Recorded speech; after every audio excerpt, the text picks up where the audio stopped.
Good morning to everybody. May I now invite my esteemed panelists on stage, please.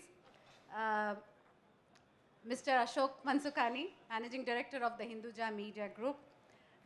He is the whole-time Director of Hinduja Ventures Limited, which is India's largest multi-system cable operator and India's only hits platform next digital. He's a veteran of Indian media industry, so I would be surprised if there are people in the room who do not know him or recognize him. And he's been in this industry for only over 2 decades. Okay, and to join him on stage, I would like to invite Baskar Subramanian, co-founder of one of the more dynamic companies in media technologies emerging in India, Amagi, a technology enthusiast. Baskar leads business strategy, investment, and research and development at Amagi. And this is his second venture with Srini and Vidya after Impulse Soft. I would then like to invite Stephen Soenens, VP Product Marketing of Skyline Communications. Stephen is an experienced professional in product marketing, product management, and engineering of broadband and video solutions for broadcasters, cable, telco, satellite, and mobile service providers. Thank you very much, gentlemen.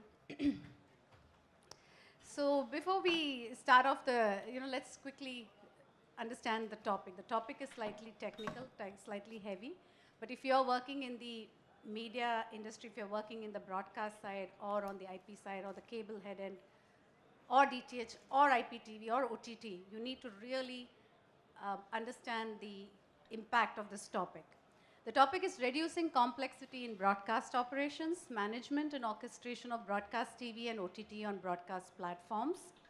And it also means leverage of new age technologies such as cloud computing and virtualization and IP workflows and so on and so forth. So before we get started with the questions, I would like to have my panelists talk a little bit about their latest service or solution. 1 second. I think we've missed out on one of the panelists. Oh, I'm so sorry. My apologies. Last but not the least, may I invite Mr. Jayant Kharche, Deputy Director General of Doordarshan. Mr. Kharche is a 1988 batch IBS officer in Doordarshan, and currently he's responsible for operation and maintenance of studio infrastructure in Doordarshan network in India, India's public broadcaster. Thank you, sir, for joining, and my apologies. So, I believe Stephen has some slides, so I would request Stephen to go up and present a few slides, talk a little bit about their solution called Data Miner, and then we'll take it forward from there. So good morning, everybody. So as mentioned already, my name is Stephen, so I'm very happy to be here today to explain a little bit more on how we as a company, our company name is Skyline Communications, but everybody in India knows us as Data Miner, so I will call us Data Miner from now on because we only have one product, that is Data Miner. So I'm going to explain very much in brief on how Data Miner can be used really to reduce complexity in today's broadcast operations. And if I talk about broadcast operations, I look at it very broadly and look at it from a production side of things to a distribution side of things, be it distribution of using on-premise equipment, distribution in the cloud or hybrid. So this is going to be a little bit of a brief introduction. This is a slide I often use while talking to a new audience. And it really reflects very often in what I learn working with broadcasters. And that goes globally. So anywhere I go, because my role is a global role, if I talk to broadcasters, this is typically how the operations teams are organized. First of all, there's still a lot of manual operations done. And that does not apply only to here in India. It applies to all countries that I go. And I address the whole globe from the US, Latin America, Asia Pacific, Middle East, Africa, Europe, of course, as well. It's always the same. There's still a lot of manual work done by engineers and by operators on a day-to-day basis. Things that can very easily be automated if people would just pay attention to it. The second thing is that I see is that a lot of operations are very much operated in separate teams, in silos. You have a team for RF, you have now a team for IP, You have a team working on cloud deployments. You have a team working on baseband SDI systems, etc. And all those teams are still working very much in isolation, which is kind of contradictory to what we see now happening in the market. Everything can be connected to each other. Everything can be virtualized, run in single data center. Everything can be connected over IP. So it's a kind of a contradictory situation. And as a result of this, I see that a lot of operations are very static. It's very hard for broadcasters to adapt and benefit from all the new technologies just because the teams are not there, just because a lot of manual work is still done and not documented properly. So this is kind of setting the scene. A couple of things are changing in the industry, and I'm focusing here mainly on what is changing in terms of technology. I'm not talking about any other changes like regulations, etc., but purely looking at technology, we can see first of all that things are moving into IP. There's a lot of new standards and new efforts going on to enable IP to process media workflows, be it highly compressed workflows, over-the-top workflows, or even high bitrate uncompressed workflows. A lot of these standards are still evolving. We are not there yet at length, and there's still a way to go, so that makes it even more difficult. So moving industry standards make it a little challenge to really make operations easy. The other thing, and I'm sure that we'll talk about it in this panel here because we have some real specialists in this area, infrastructure is moving from bespoke infrastructure, so hardware devices, to virtualized devices. So virtualization and cloudification makes things very, very complicated for engineers and operators. In the past, everything was contained in a single box. You could plug on, for instance, an MPEG encoder, you put it in the power, and it worked. It was very easy to do. If you now have to start up an encoder or a transcoder in a cloud system, all of a sudden it becomes very complex. A lot of different moving parts, a lot of different components from many, many different vendors. So instead of buying a box from a single vendor, all of a sudden there's a whole bunch of software and components that is originated from many, many different vendors. That is very difficult for existing broadcaster teams to handle that. The other thing that is changing a lot, and it's kind of as a result of the move towards IP and virtualization, the way people operate the networks is completely different.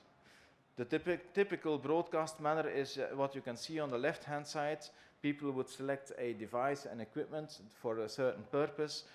They would talk to the vendor, they would buy it, they would test it in the lab, and then deploy it, and then maintain it. It's kind of a waterfall model, very straightforward. Today, if you move into IP and virtualization, we often talk about DevOps style of operation. So it's a continuous, it's a daily change of what is being run in the network. It's daily changes on software patches that are tested immediately on the live environment. So we really move from a traditional waterfall set of workflows into a DevOps style of workflows. And I see globally, talking to any broadcaster and service provider, these two things coming together give a lot of hassle in the organizations. You have the IT engineers that all know about DevOps, but don't understand what media and broadcast is. And then you have the broadcast engineers that have no clue on how DevOps works. So this is really a very big challenge in our industry. And the last thing, I only listed 4 key challenges that really make life difficult of broadcast operations. One of the things that I also see is systems become distributed. Broadcast used to be deployed in a room. You had a head end, there was a production studio, and everything was in a single building, in a single room. Now, all of a sudden, all these functions are spread across the globe. Some functions may run in the cloud, video may be in the cloud, audio may be processed on-premise.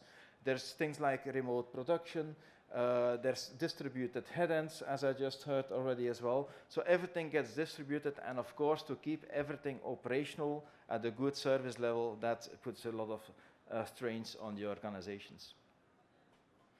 Now, what do we do with data miner? So data miner, in essence, is a network management and an operational system.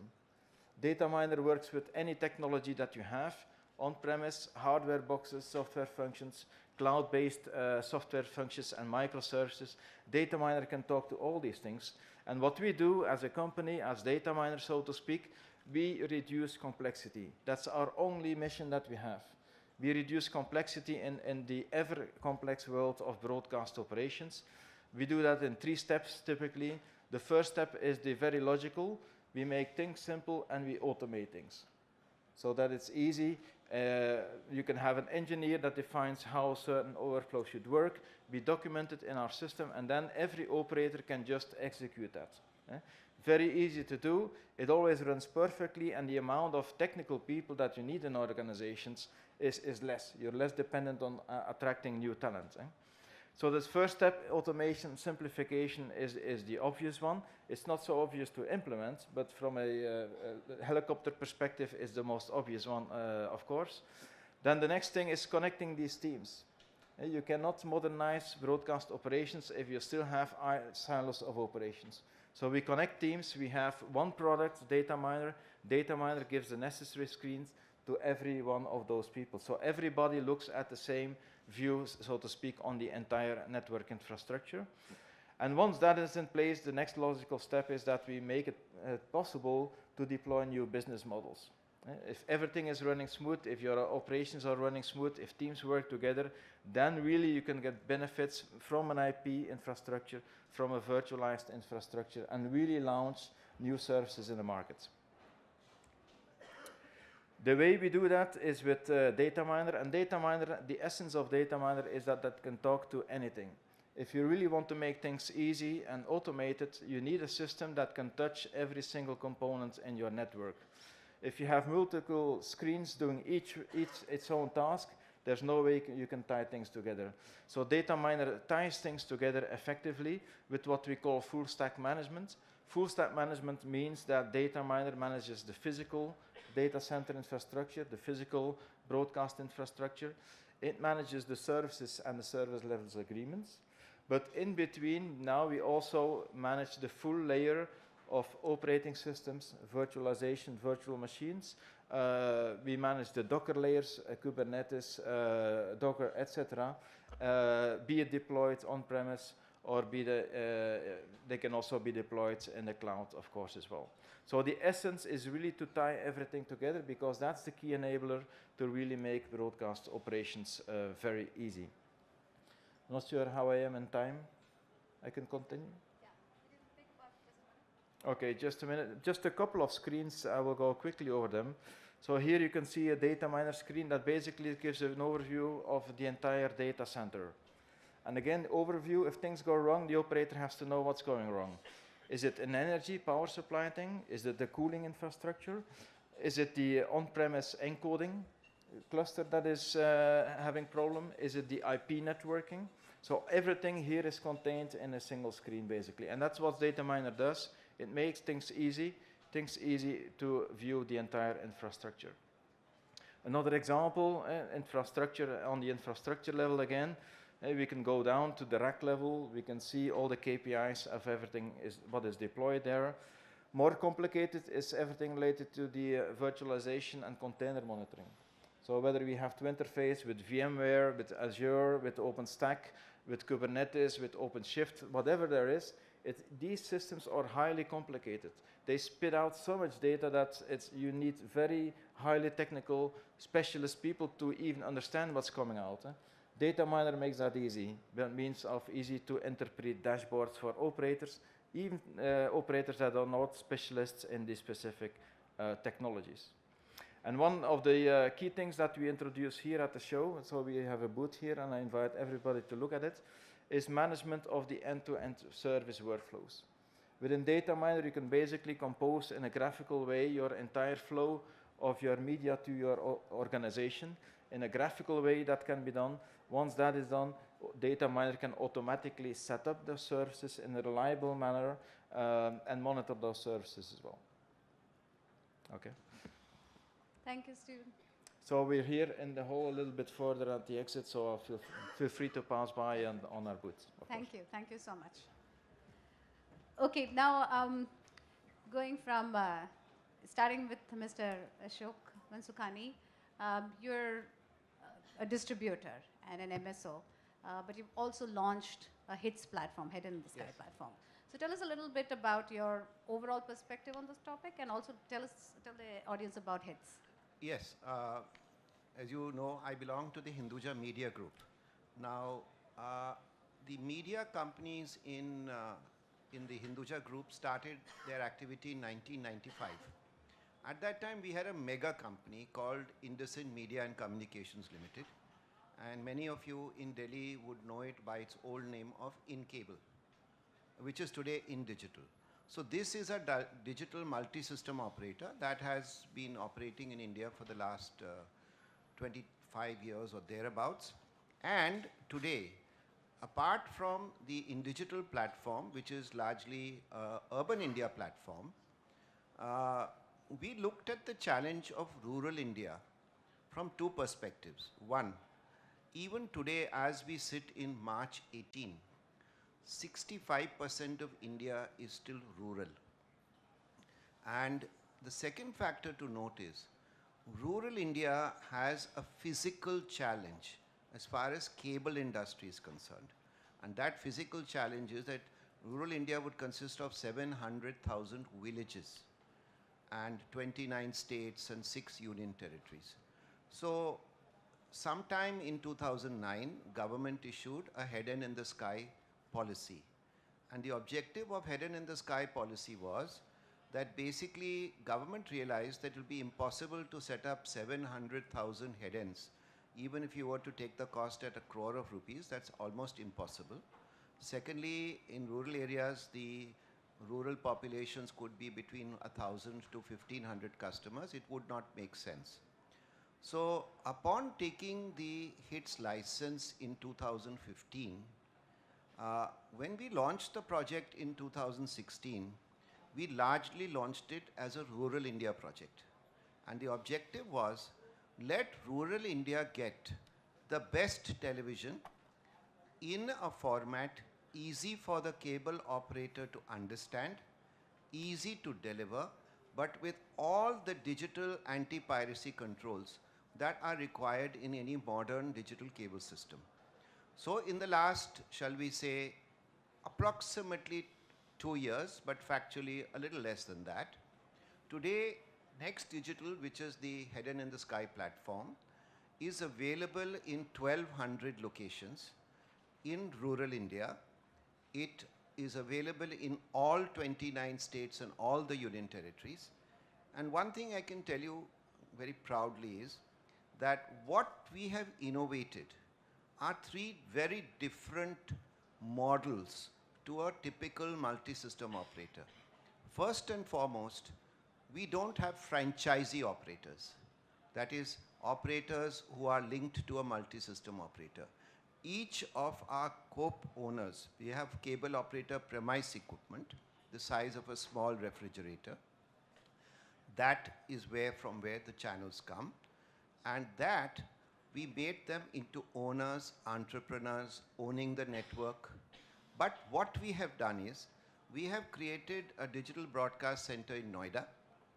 But typically when you are, say, maybe a cable operator in Andhra Pradesh, the channels that you will get there will of course be pay channels. There will also be free-to-air channels. But each COP operator has the right to create and to be able to convey to his operators, to his customers, about 10 local channels. So this is a unique mix of national channels, regional channels, local channels. Now, 2 challenges which directly link to the present topic under discussion, and more so for the lead speaker just now, is these are very remote locations. These locations many times have many challenges, especially when you are trying to A, regionalize content, B, you are trying to locally provide the content in that particular area. And the third aspect is, InDigital, as I said, is a legacy platform. Legacy in the sense, some of the plant was created in 96, upgraded in 2004, upgraded in 2007, upgraded in 2012.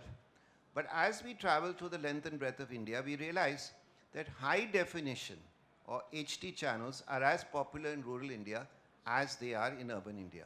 So the challenge is, what do you do with the legacy head end? Obviously, you're not going to scrap that head end. So what we have done, we have created a hybrid model. In that hybrid model, what we have done, we have upgraded our legacy locations. Take Udaipur as an example, a tourism destination. Take Baroda, Ahmedabad, Surat, which are commercial towns in Gujarat. Take Bangalore, which is a very large urban and metro location. And we have brought in the cable operator premise equipment to sustain higher quality, equal and good quality product. Now the two challenges we face are as under. One, if they are rural locations, then the challenges in the rural locations for my co-owners is, they would like to, for instance, broadcast live events. They may like to, they have the right to earn money from advertising. They may like to create a channel which is available in the whole of Andhra. Now, imagine if you had to uplink and downlink local stuff or regional stuff. So that is one aspect. The second aspect is, IP delivered systems technically allowed. But the problem that happens in our country is, really speaking, there are three ministries involved, and I'm sure all of you know it. There's a Department of Telecom, which comes in as far as spectrum is concerned. There is the Ministry of Information Technology, which comes in from information technology issues. Then there is the Ministry of I&B, which comes in for broadcast licenses, cable licenses. I am not aware, but chairman of the panel could guide us. I'm not sure anyone even owns up to IP. And the way I look at IP, I see it in two ways.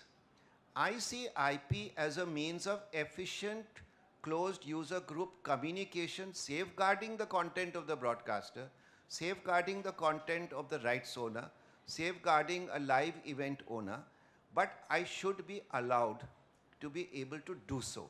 Secondly, take locations like Goa as an example. Obviously, I can serve Goa from Mumbai, where I have my major office, my head end.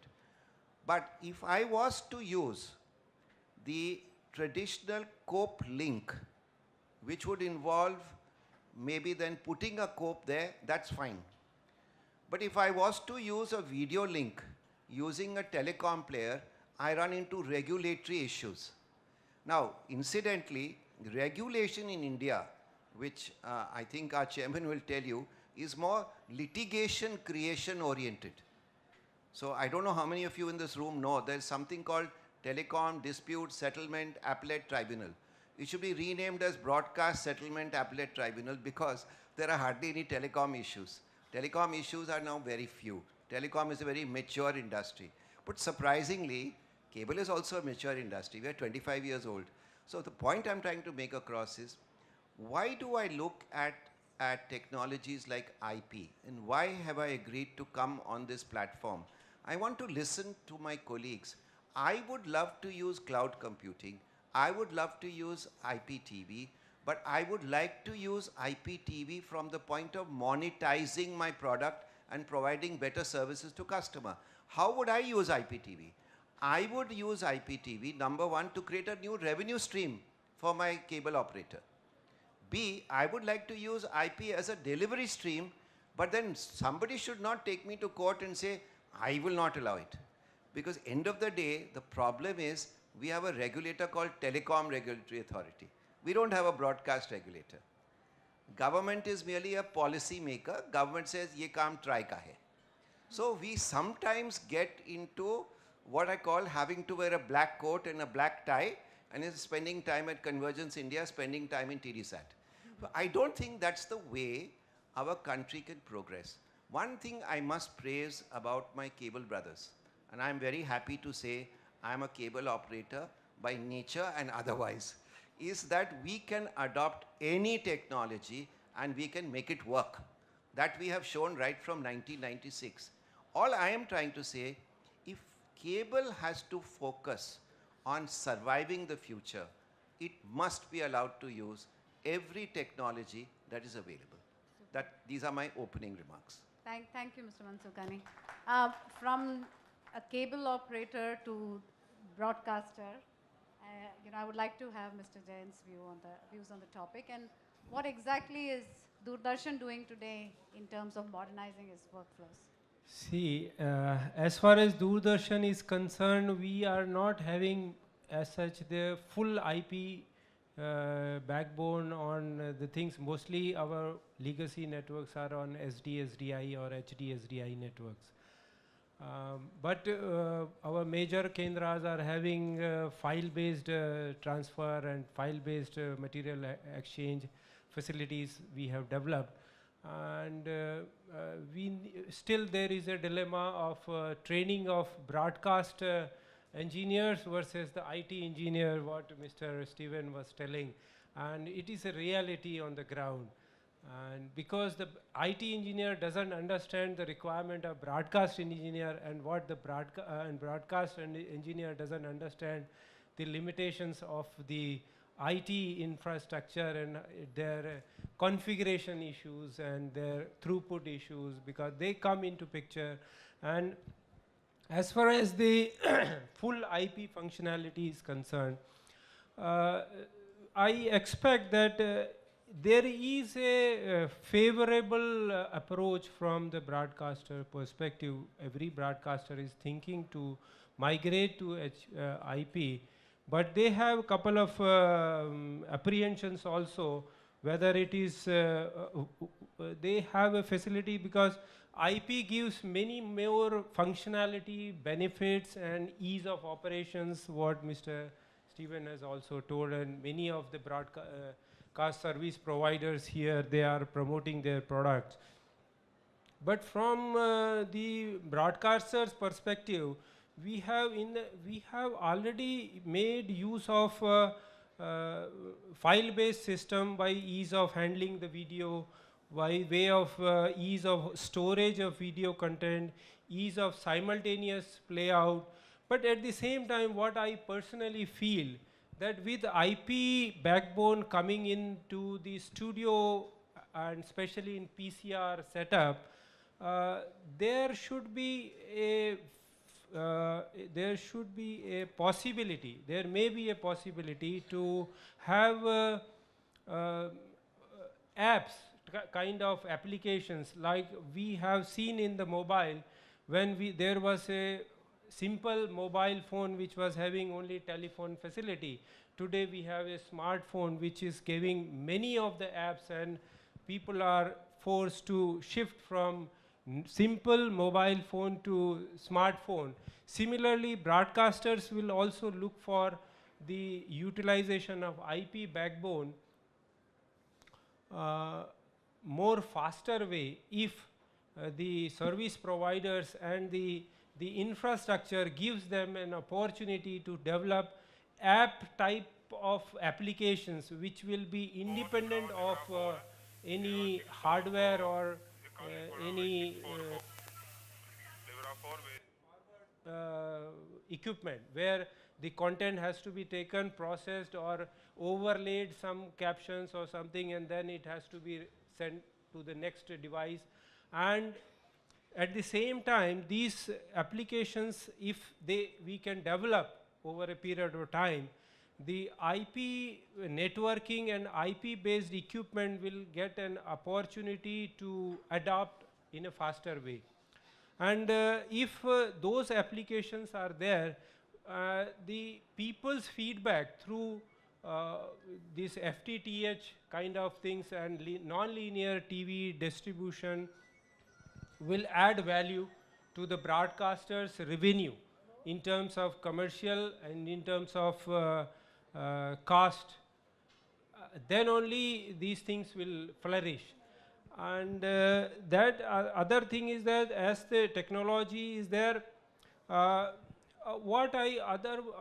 things also, what I feel that if this SMPT 2022-6 and other standards are implemented in the real world, then broadcast industry will expect that these equipment which will be coming in the studio PCR will have IGMP protocol messaging system standardized, so that the one equipment and another equipment will talk with the unanimity. So the actions, because why I am telling is that because as a public broadcasters, whatever we spend and whatever we propose to spend additionally after once we buy one setup in a PSE certificate basis, it is very tough task, because any procurement in government or any public office where the public funds are to be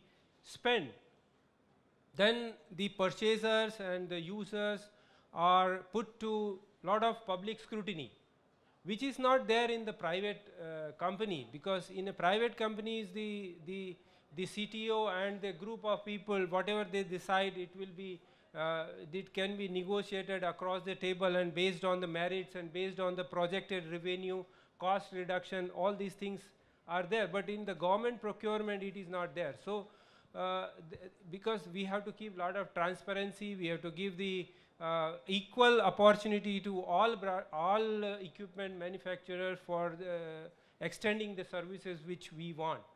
So with that perspective, we expect as a public broadcaster and as a public servant, the equipment which will come in IP domain, they will carry, the industry will give us an opportunity to have interoperability of the equipment, and especially the command sequence and such applications which we can develop at our own. We can get it developed from anybody else, or the third parties can join, and so some creative things can be generated by individual broadcasters instead of a standard product from any company.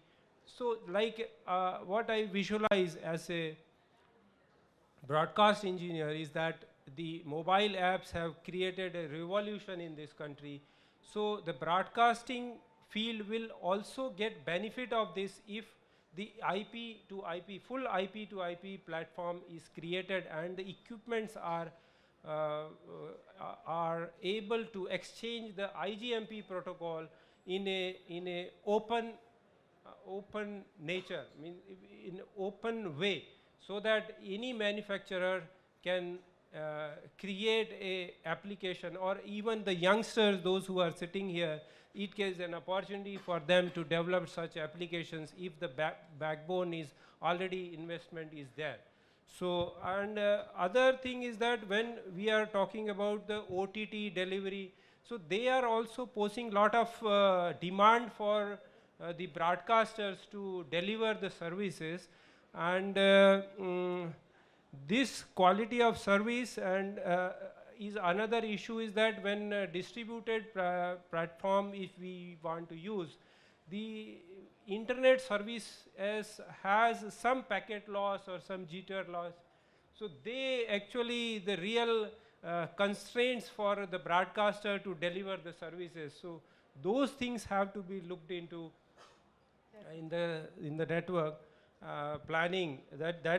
These are the challenges. Other last thing what I want to say is that when we are going from the linear TV through the DTH or cable, now OTT and non-linear TV is more promoted and people, youngsters are liking.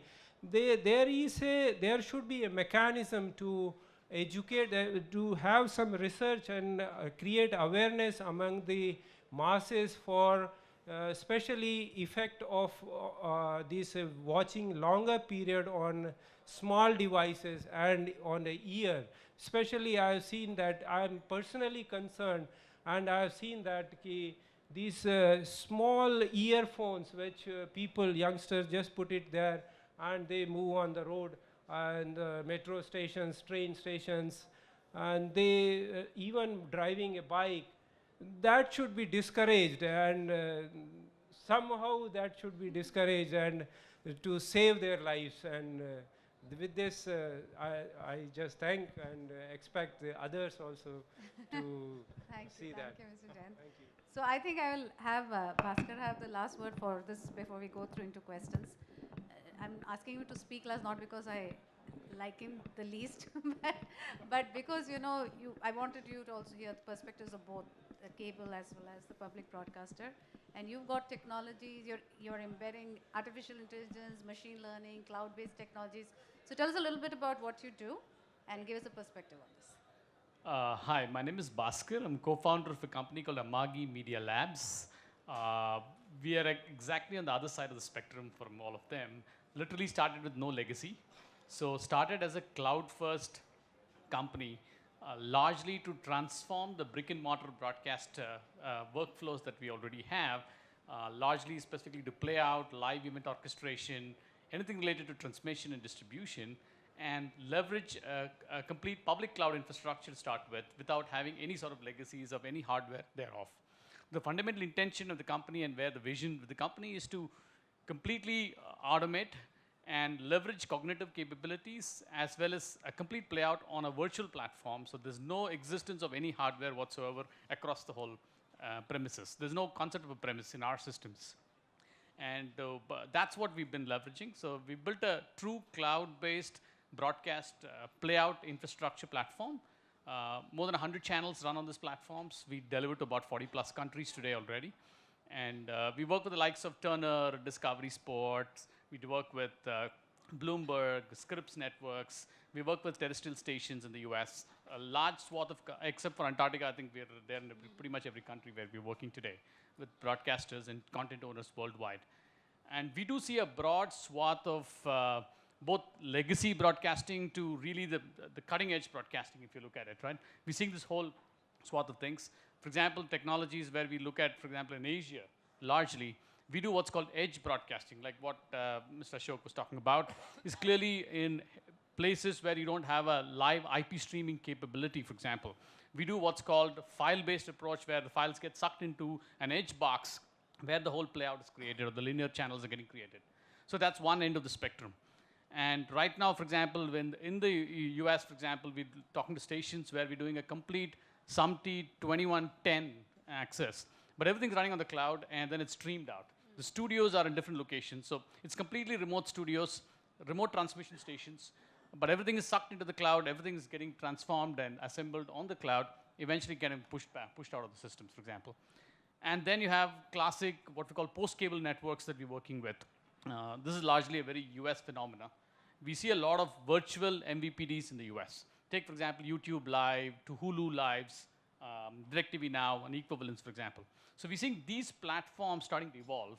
And a lot of the digital-first companies, who are like YouTube wannabes, who suddenly become stars, are taking their content and wanting to become TV networks or content owners in their own right. So we're enabling these sort of channels already to create linear streams, either because of live news content, live sports, as a mid-tier live sports content, for example, orchestrate them completely in a virtual platform environment, and eventually deliver it to the YouTube Lives and the Amazon Primes and equivalents across the globe, for example. And that's the very what I call the latest of the spectrums, if you look at it. So we're seeing broadcasting all over the map, very different in terms of the evolutions that are happening.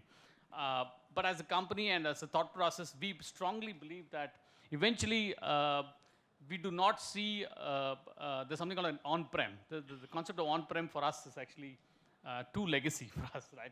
So we don't think of there as a premises model. We would see remote production of studios, but largely everything else we expect to run on a complete virtualized platform. That's the future that we envision and that we're going after in some sense, right? So every hardware is getting converted to some sort of software infrastructure.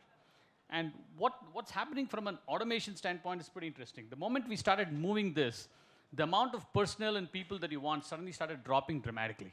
And that's a pretty extreme trend that we've seen, right? We're running channels for some of our customers who run 10, 12 channels across the globe, but less than 3 people. 3 people, sum total, they can run it, right? So we started off with the approach saying, can I manage my broadcasting playout sitting on a beach? And believe me, that's true today. There are customers who only use their iPads and actually control their broadcasting in Sky platform. Sitting in New Zealand, they can actually control a Sky UK platform completely sitting on a laptop or an iPad today. So that's the level of technology opportunities that exist. And that's happening, right? The other part, as we kind of started going up, kind of coming up the chain, value chain, for example, like what Mr. Jayant was talking about in terms of file-based workflows that are happening. Obviously, for us, file-based workflows was the only way to look at it because we never seen tapes in our lives. So we've never seen that, right? So started with the file-based approach. What we're seeing essentially is the moment you have digital files, then you can apply a lot of cognitive capabilities, which have started maturing, right? For example, right, we already created systems which allows us to take a soccer match that happened, 90-minute match, and automatically creates highlights out of it. So machines and neural nets have started becoming mature enough to be able to address those sort of capabilities today. So essentially what happens is the whole post-production environment in terms of editing and capabilities, thanks to IP and the whole digital world, is starting to transform that as well, right?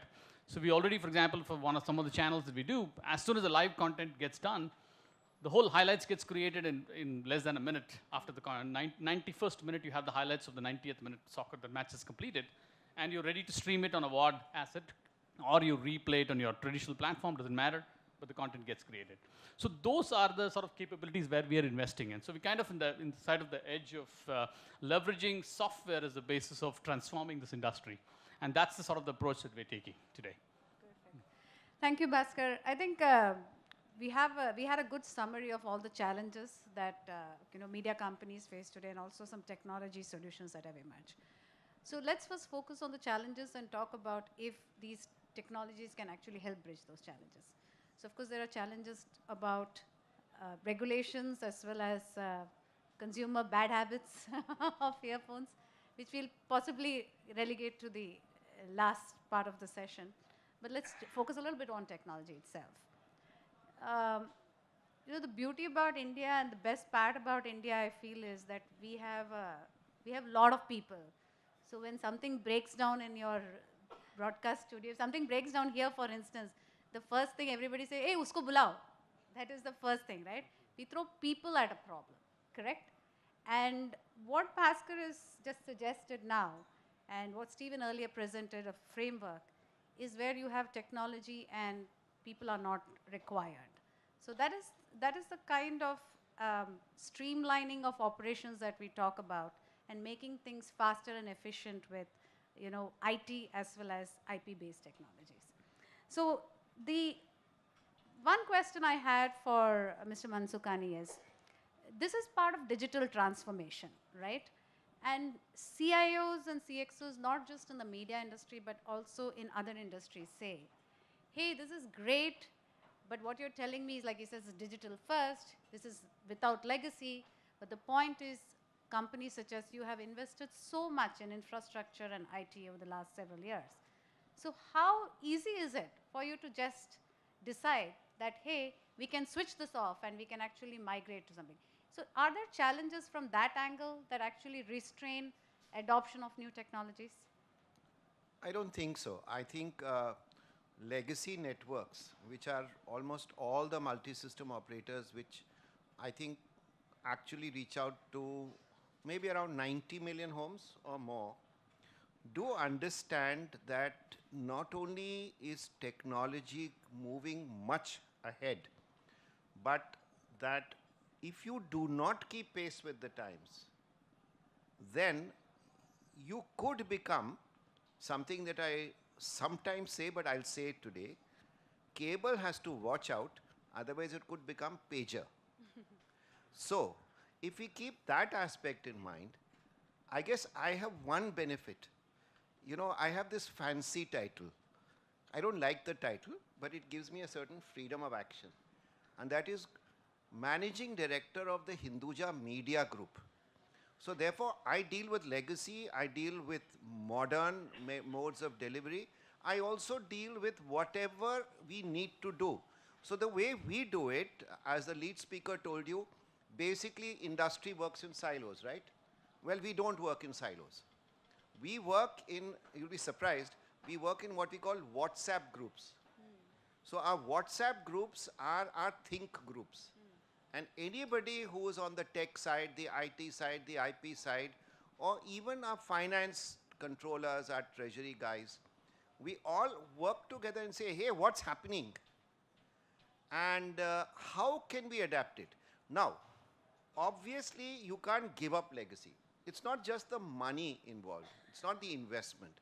Rather, that there is value in legacy from the point of view that to take the benefits of cloud computing, IPTV down to a place called Jhumri Talaiya, which is more well known in Vivid Bharati maybe, but it's a challenge. There are issues of training. In fact, I was speaking to my colleagues on the panel just before. We talk of innovation in India. We need to re-innovate. We need to look at how we can monetize.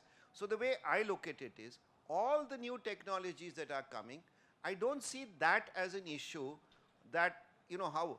The only way I would look at it is any technology that comes is going to be if it helps me to monetize my base.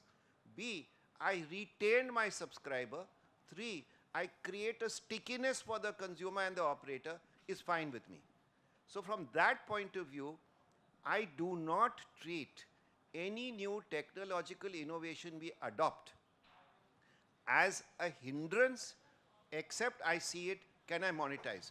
The only problem which I will place on the table here is that when new technologies come in India, they often come in US dollars.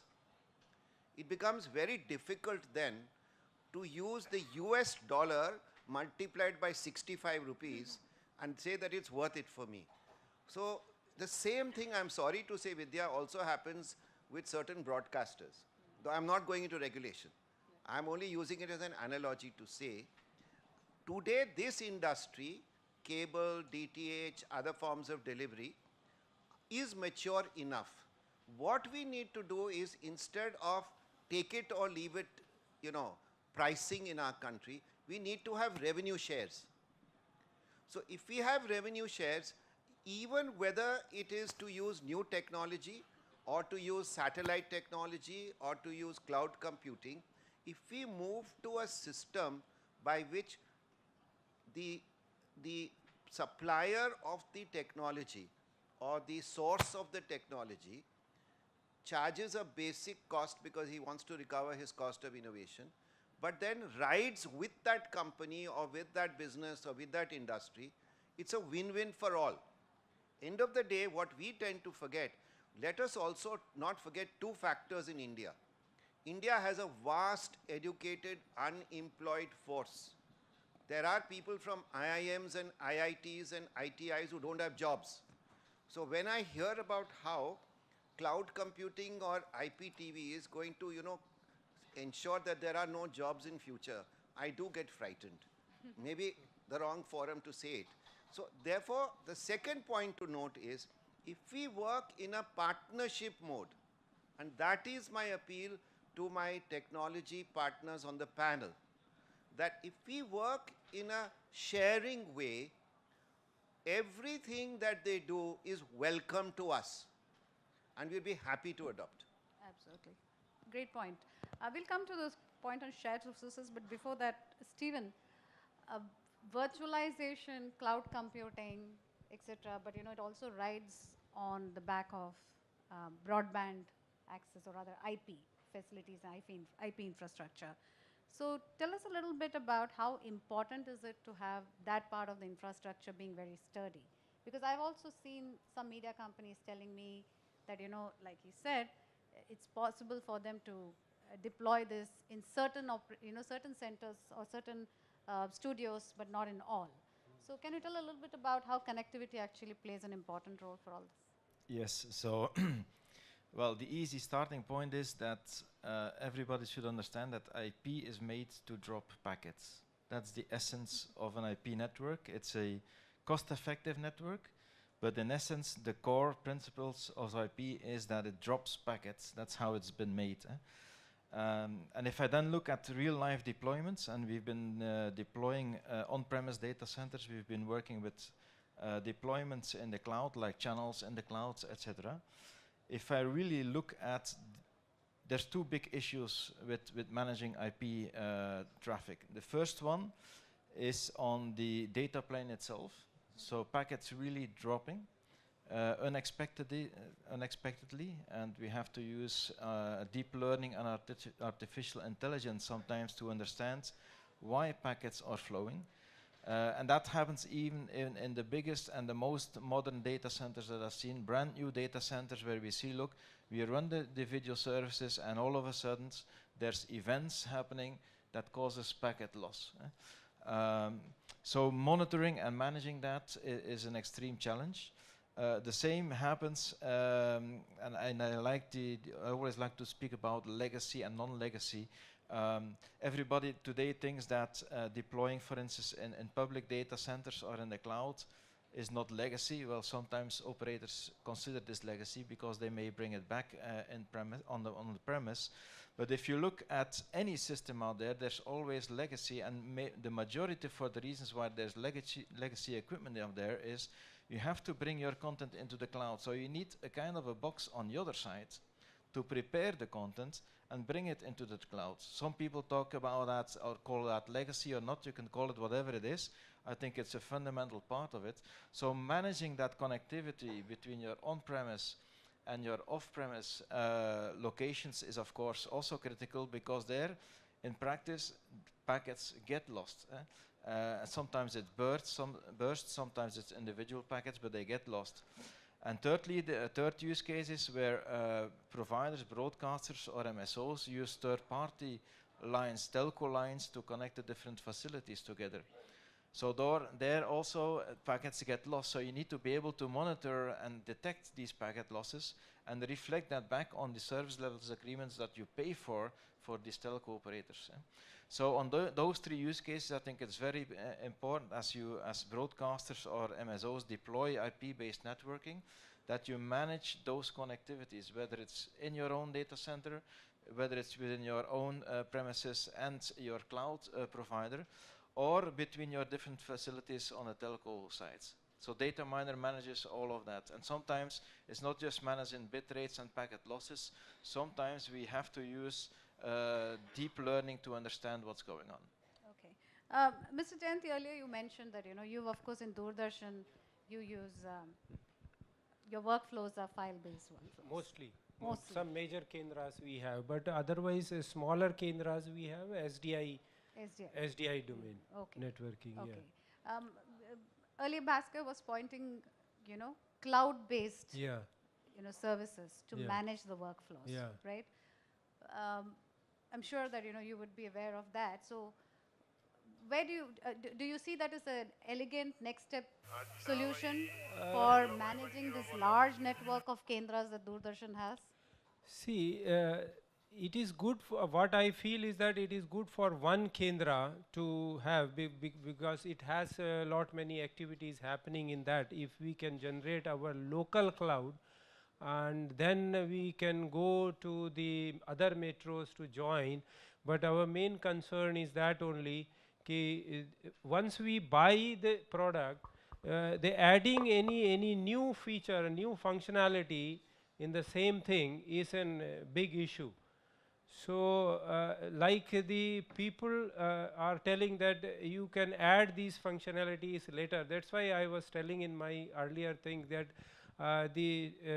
we should be able to use other modules, other OEMs modules also on the same backbone.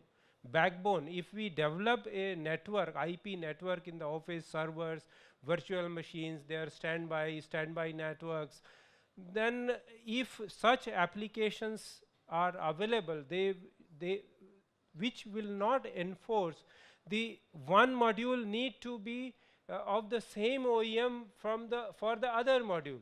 If that is achieved in reality on the ground, then only the public broadcasters and government offices will be in a better position to exploit this IP transition. And as far as cloud is concerned, it is good and we are trying to do it, but it is a funding issue also. And then the vendors and then purchase procedures also, and then adding these things. And if because Doordarshan network is very big, and if we want to go as a policy that all the offices should have a cloud, means the amount of funding required is very, very difficult at one go. But we can definitely do in a small manner. First major kendra we are trying, but it depends on the fund and then confidence on the networking issues, as Mr. Stephen also told, training, packet loss issues. And because the equipment we have to train our people to understand how the packet losses will be monitored, because the broadcast industry, when our engineers on the in the PCR are there, they have to deliver the content. Suppose PM is speaking somewhere in the country, and that video has to go out of our channel. It is a very tense situation, and nowadays you must be seeing that PM is every day 1 or 2 coverages, 6 coverages are there. So the people, those who are manning our PCRs, are very, very tense during that time, and they don't want to take any chance. So like these are the apprehensions, where if any packet misses, if 10-second audio goes off, then there will be lot of heads will be in trouble.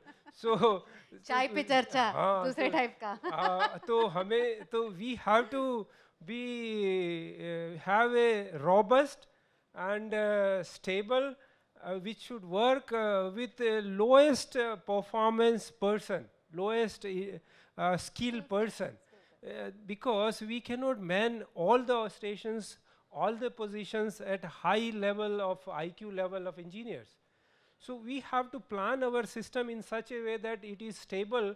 Even our technicians are there, even our engineering lower level people are there. They should be able to react, find out and correct it then and there, with before the intelligent person or who knows more or and come and guide them, because every time every head of engineering or the key person will not be present.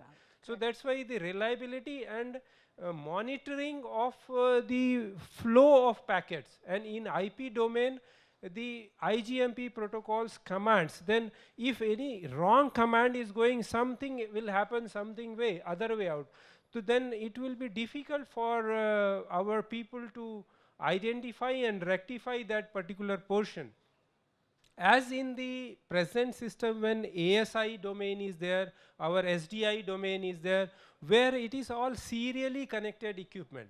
They are coming to patch panels, they are able to see, yes, this particular place is failed, just bypass that system and make it through. But in IP domain, it is not like that. It is a hub type of system. Content may be flowing zigzag and then finally coming from one system. These all cloud-based applications are there. That's why I visualize that training and understanding of both IT and broadcast is important, and interoperability and of commands, standardization of command between two applications of two OEMs is very, very critical. Apart from that, the measuring instruments which we are using today, and what kind of measuring instrument we will need after this IP networking is an issue, and we have to train our people also to how to identify, where to identify, and quickly make corrections and deliver the services. So would you like to take that question? Yeah. Yes, I would like to indeed add to that. So I fully agree with Mr. Jayant here. I mean, it's going to be impossible to have IP specialists in all of your facilities, and that's not going to be here. It's a global thing. That's just impossible to do. The way we approach that with our solution is that we have a clear split of roles on our system. So data miner overlooks the entire system, but you have the engineering roles, and the engineering people basically define how the flows can run on the system. Those smart people do that. Whereas in operations, if you look at an operation screen in data miner, even in an IP network, it almost looks like an SDI system. You see all the functions connected one to the other. Yeah. The functions may not be real boxes. It may be a service running on Amazon. It may be something on your own premise. It may be a virtualized function. But it is represented as if it would be an old-fashioned, so to speak, if I can call it like that, SDI types of services. So you can see it from west to east, as we call that, all the different capabilities. If something goes wrong, it immediately points where the error is, and the system may even correct it by itself. So the way we address this complexity is by really splitting up operations into real hardcore engineering functions who prepare everything, and then having easy to use workflow for operations that can do nothing wrong anymore. It's so simply simple presented that if things go wrong, they can just push a button and the whole redundancy scheme, for instance, can be activated at the same time. Perfect. Baskar, I wanted to pull you in this. You know, one thing that he said is so pertinent is latency is, you know, just not allowed in broadcast, right? And he also talked about the several complexities, which, as an analyst, when I read day in and day out, half of them seems to be solved, right? So when broadcasters, and it doesn't have to be Doordarshan, many other small and medium-sized broadcasters, when they're looking at solutions for this, they want future-proof solutions, not something that they invest in today and, like, you know, over the next 15 months realize there is something which just tells them that they need not have actually bought the previous solution. So how do you suggest they get around that problem? Again, let me slightly step back a moment, right? If you look at, when we talk about IP, and IP is a very broad word given all the things that we do today, right?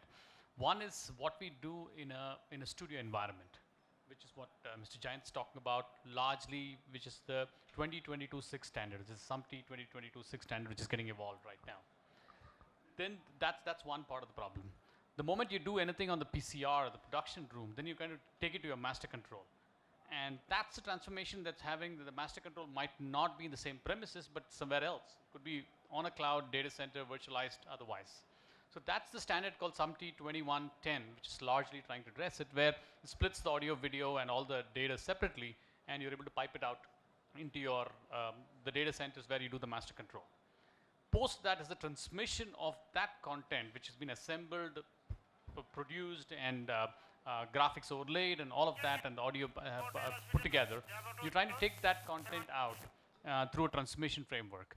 There is where the transport streams and the compressed streams start to happen. To look at it, right? And then there's a last mile connection, either through OTT platforms, satellites, cable, a whole slew of things, capabilities happen. So if you look at IP, I don't think we should try to look at it one general framework, right? And if you look at it, the last mile IP problem is a very different problem from a consumer standpoint than a B2B IP problem, which what I mean by that is our businesses being able to connect over fiber or equivalents, which are completely an IP-based backbone that you can create. And that largely need not be dependent on the development of our country or anywhere otherwise, right? It's just a question of, it's dark fiber already laid out. How do I kind of connect and put together all these people to connect to each other? So that's from a infrastructure standpoint. And this is a core infrastructure that needs to be invested in, either through businesses or the government, but largely that's an infrastructure that's needed for a country standpoint from a IP backbone standpoint.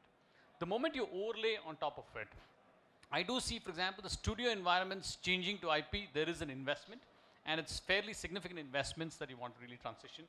It provides obviously the flexibilities thereof, but there is an investment to do that. But what I see after the studio capabilities are done, but anything to do with master control and all of that, that is now, the moment you virtualize them, the beauty of virtualization is not, it's not a mumbo jumbo word today as much as really, it allows you to be on demand. The moment I say on demand, you can buy it on a per hour, per month, depending on the pricing models that you can evolve. So the moment it's software driven, the infrastructure capital expenditure that people are spending today will dramatically come down. It enables you to lend itself to the dynamics of your business in terms of what you want to get accomplished at point of time, different points of time. I think that's the beauty of what the virtualized environments and cloud infrastructure is enabling. And I think broadcasters and content owners should be able to leverage it much more stronger. In fact, I do believe that in the future, you're going to have lesser and lesser capital expenditure. And henceforth, the transformations are going to be more software driven. That's enabling a switch of a button. You should be able to switch things, and click of a mouse, you should be able to change things. And you pay as you go. And I think broadcasters have to look at an OpEx models that are evolving as a way to be current and future-proof. Because the moment you get into that architecture of an on-demand architecture, you pay as you go. You don't touch it. You don't need to pay for a thing that you don't need it today. You can spin up, spin down things. In fact, we're seeing a lot of the sports, right? Sports is a classic problem we're seeing is sports is getting both depth as well as breadth today. In terms of, it's not the large scale formats of IPL that we're watching today, but a lot of the smaller sports getting enabled. And it's going at the local and county level sports, state level sports that are starting to happen. Now, how do I get that information and content and be able to produce this content and be able to deliver it? We see a huge hole in terms of, would I put a large sports infrastructure for a local kabaddi match out of Noida, for example? Yeah. Might not make sense. But I think today you could spin it up on a cloud, pay it for that 4 hours of the match, and spin it down. And you just pay for that. So these are the, in the next 18 months, I do see that sort of technology is already there, but I'm seeing more maturity happening. Now, this is all about production of content. Transmission eventually is going to be in the legacy links that already consumers are attached to. Like Mr. Ashok talked about, I think it's very clear that where consumers are, you want to go there. If obviously everybody is watching on a mobile device, then you need to do a mobile device, but that's not the truth. India is a very diverse country, so you need to be able to pipe it eventually on cable, satellites, on any other platforms that consumers are watching, in some sense. But the whole production at the back end could completely be IP driven, because that's a restriction of our minds today rather than restrictions of any technology, is my feeling. Perfect. Perfect. So I have more questions, but we have 10 minutes to go before we end the session. Do we have any questions from the audience? And would you like to direct it at any of the panelists? Yes, sir. Can we have the mic out to the gentleman, please? I would like to ask the panel, in the case of the television, in the transformation of television, you know, the display technology has gone from standard definition to high definition to 4K. So almost now, even I really do not know how the OTT will take over for the big display devices. You see, I am really bored to see anything on a mobile, on a tablet for a continuously long time. Even now, if I want to see the Olympics or the cricket match, I would love to see it on a big television. And this is the basis on which the consumers always are gone front and the broadcasters came much behind. If you see the high definition evolution, all the people like Sony, Panasonic, everybody has gone in the front. And the broadcasters came much later. Now if you see the 4K, it is again the consumerism which is taking the lead. And that means the big device continues to stay. Even if the OTT comes, I really do not know. Maybe it is for the small devices people are doing, I really do not know how you will make it as an enjoyable one in a small device. Because still people want to stream the YouTube on a big television, not on a small thing. No, So that is the one thing. Yeah. Yes, sir. Good. I think one of the interesting points of research, Netflix is about 2 years old, or roughly thereabouts. It charges quite a lot of money compared to what poor cable operators are able to charge. You know, it's roughly double of the normal subscription. But from what I understand from the Netflix management, which comes to India, because today's India is a very large destination, they find that Indians actually stream Netflix onto their TV sets. So your point is absolutely valid. But your second point, I think, is something that audience may note. Now, yesterday a Chinese manufacturer has brought in 4K at 15,000 rupees. But we don't have boxes. And we don't have content. And so internally, when we look at the fact that television sets are perhaps going to 2019 or 20, we don't have boxes which can actually then be used. And then we don't have content which can be used. But let me share another learning which will be useful, I think, from the panel's point of view or from the audience, and hopefully Vidya. Basically, we offer high definition product and we sell high definition boxes also. And my personal view is that the more I travel in rural India, there's a huge demand for rural HD content. And so what we are doing as Hinduja Media Group, we are enhancing the HD capacity in rural areas to 60, 80, 100, whatever is required. But when I do a deep dive into data mining, to quote one of my colleagues here, what do I find? Many people use an HD box. Ki mere paas bhi hai. I have an HD box. But when I look at the subscriber management billing system, 20% of them paid the HD package and 80% are using the HD but paying for SD. These are what I say, these are dilemmas. So what we do, we use platforms like this, we use platforms like Fiki. And I personally told all the broadcasters in the country, hey, high definition is now getting, 4K is on the way.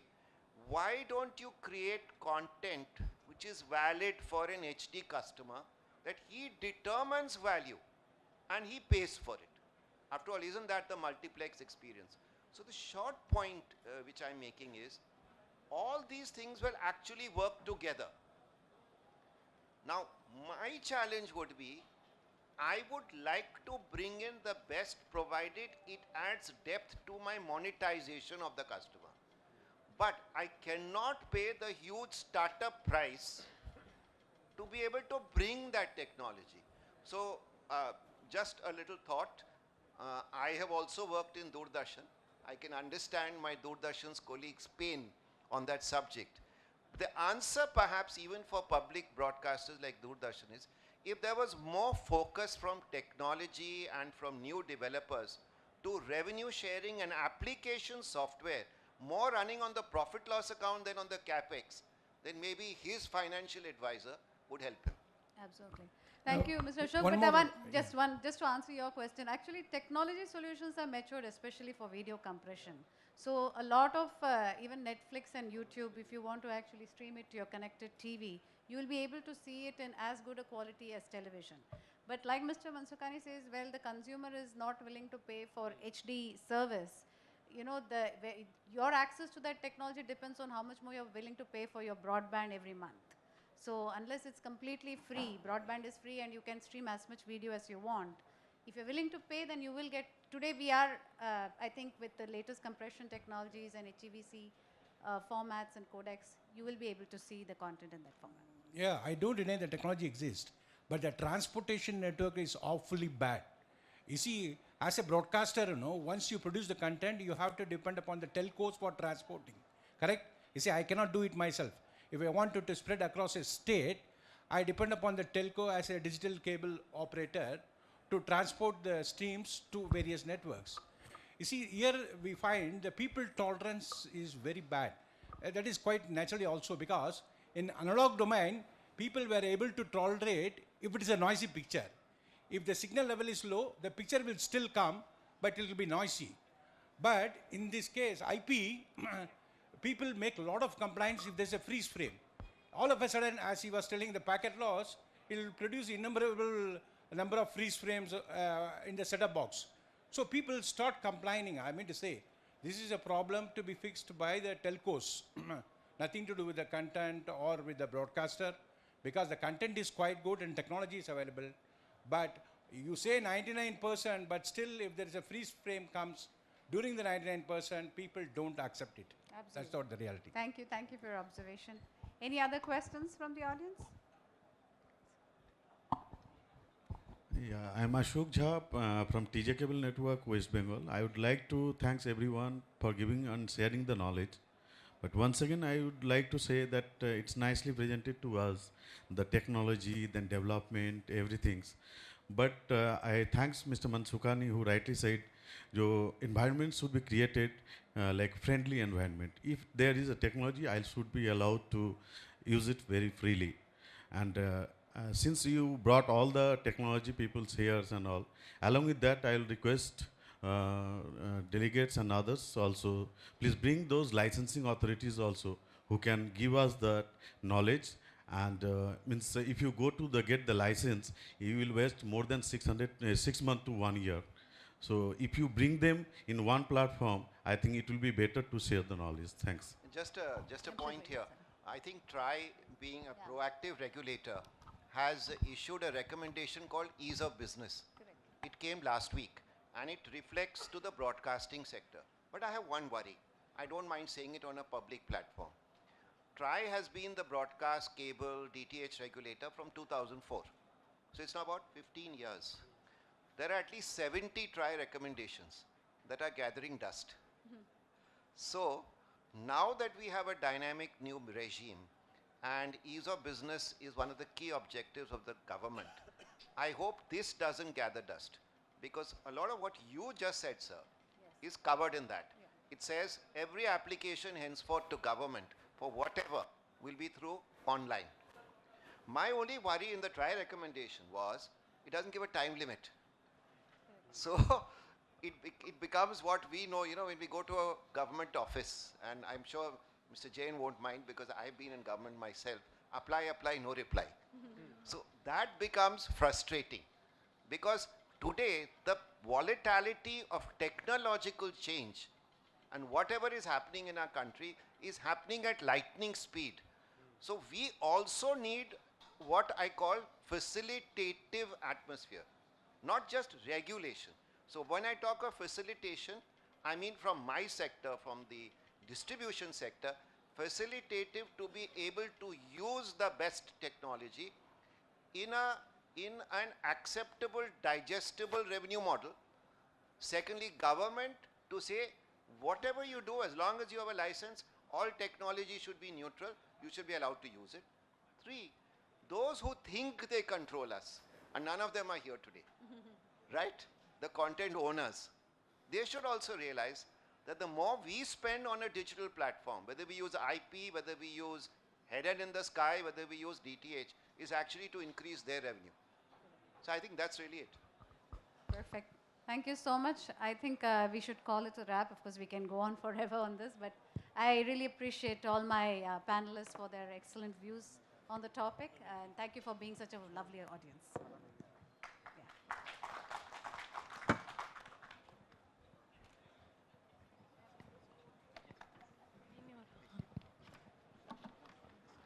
I thank all our speakers for their valuable time and remarks. May I please request Ms. Vidya to hand over a token of appreciation to all our speakers.